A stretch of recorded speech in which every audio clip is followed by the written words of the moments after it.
High guys, welcome back to my channel. আমাৰ এই খুৰা এজন কিতাপ বিক্ৰী কৰে ইয়াতে, এই এপ'ল' হস্পিটেলৰ সন্মুখতে। কিন্তু তেখেতৰ কিতাপ কিনা কোনো মানুহ নাই আমাৰ আজিকালি এই সমাজ।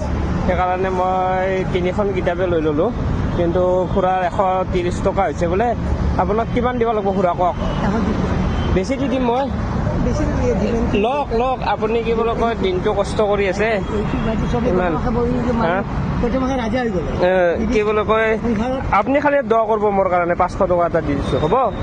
দে, আশীৰ্বাদ এটা দি দিয়ক। মই চিটি চেণ্টাৰত এই ছাত্ৰৰ আইচক্ৰীমৰ দোকান। হ'ব হ'ব, নালাগে ৰিটাৰ্ণ দিবা।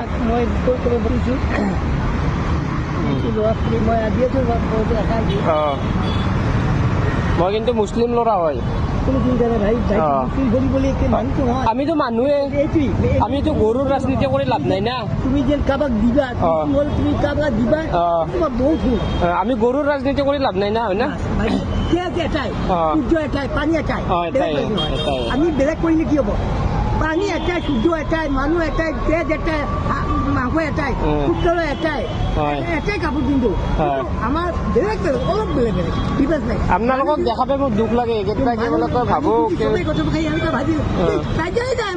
কাজিয়াই নাই। আপুনি হিন্দু, মই মুছলিম, কিবা আছে নেকি? আপুনি চৰকাৰক